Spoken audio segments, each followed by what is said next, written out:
உடல்நிலை பாதிக்கப்பட்டு சென்னை மியாட் மருத்துவமனையில் அனுமதிக்கப்பட்டிருந்த விஜயகாந்த் கடந்த சில நாட்களுக்கு முன்பு வீடு திரும்பினார். இந்நிலையில் திருவேற்காடு பெருமாள் அகரம் பகுதியில் உள்ள தனியார் மண்டபத்தில் தேமுதிகவின் செயற்குழு மற்றும் பொதுக்குழு கூட்டம் நடைபெற்றது. இதில் பங்கேற்பதற்காக வந்த விஜயகாந்தை பார்க்க கட்சி நிர்வாகிகள், தொண்டர்கள் ஆகியோர் வழிமேல் விழிவைத்து காத்துக் கொண்டிருக்க வீல் சேரில் வைத்து அழைத்து வரப்பட்டார் விஜயகாந்த்.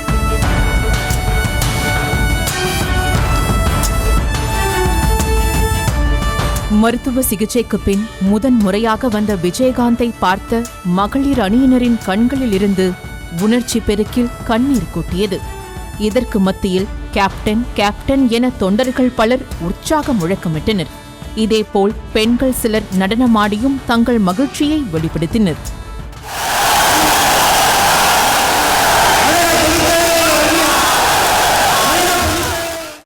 கையை லேசாக உயர்த்தியவாறு வந்த விஜயகாந்த் மேடையில் மனைவி பிரேமலதா அருகில் அமர வைக்கப்பட்டார். பின்னர் கூட்டம் ஆரம்பிக்கப்பட்டு பிரேமலதா விஜயகாந்த் தேமுதிக பொதுச் செயலாளராக அறிவிக்கப்பட்டார்.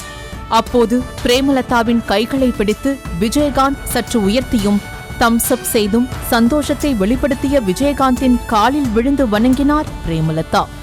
கழக பொதுச் செயலாளராக திருமதி பிரேமலதா விஜயகாந்த் அவர்களை நியமனம் செய்யப்படுகிறார். புரட்சி கலைஞர் கேப்டன்.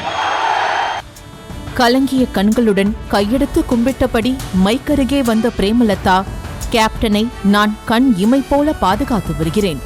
ஆனால் யூடியூப் சேனல்கள் கேப்டனை பற்றி பரப்பிய வதந்திகளுக்கு அளவே இல்லை. அதற்கு முற்றுப்புள்ளி வைக்கவே வீடியோ வெளியிட்டேன் எனவும், இல்லாததை பேசி பேசியே கேப்டனை ஒழித்து விட்டீர்கள் எனவும் வருத்தம் தெரிவித்தார். நான் தலைவர் கூடயே 24 மணி நேரமும் அவர் பக்கத்திலேயே உட்கார்ந்து அவரை நான் பார்த்துக்கிட்டு இருக்கேன். எனக்கு தெரியாத விஷயங்களை தப்பா வதந்திகளை பரப்பும் போதுதான் நான் தலைமை கழக அறிவிப்பு என்று சொன்னேன், வீடியோ போட்டு.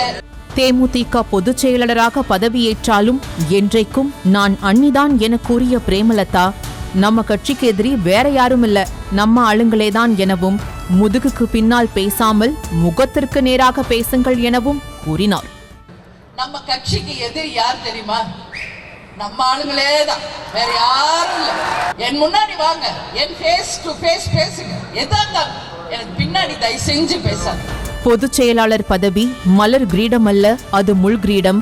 ஆனால் எதற்கும் அஞ்சாதவள் இந்த அண்ணி என்ற பிரேமலதா 2011ஆம் ஆண்டு எதிர்க்கட்சி தலைவராக பேரவையில் நுழைந்த அதே வரலாற்றை மீண்டும் நடத்தி காட்டுவேன் எனவும், 2024 நமது லட்சியம், 2026 நம் ஆட்சி நிச்சயம் என அடித்து கூறினார்.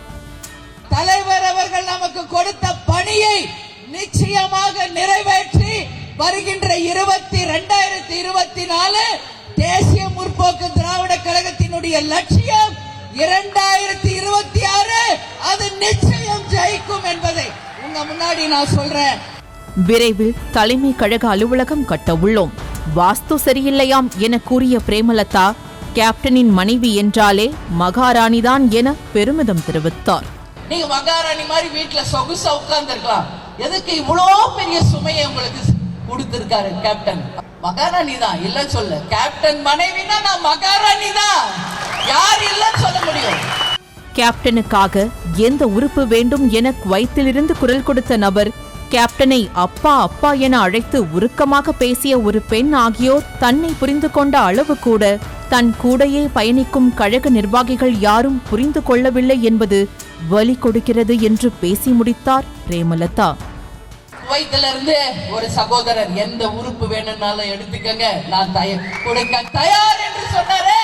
அவருக்கு தேமுதிக சார்பாக ஹேட்ஸ் ஆஃப் டு யூ என்று சொல்கிறேன். அதே மாதிரி ஒரு அன்பு சகோதரி கேப்டன் அப்பா அப்பான்னு சொல்லி அவ்வளவு உருக்கமாக பேட்டி கொடுத்தாங்க. அந்த பெண் புரிந்து கொண்டது கூட என் கூடையே இருக்கின்ற பல கழக நிர்வாகிகள் புரிஞ்சுக்கலன்றத என் மன வலிமையோடு நான் வலியோடு பதிய வைக்கிறேன். செய்திகளை உடனுக்குடனும் துல்லியமாகவும் தெரிந்து கொள்ள சப்ஸ்கிரைப் பண்ணுங்க.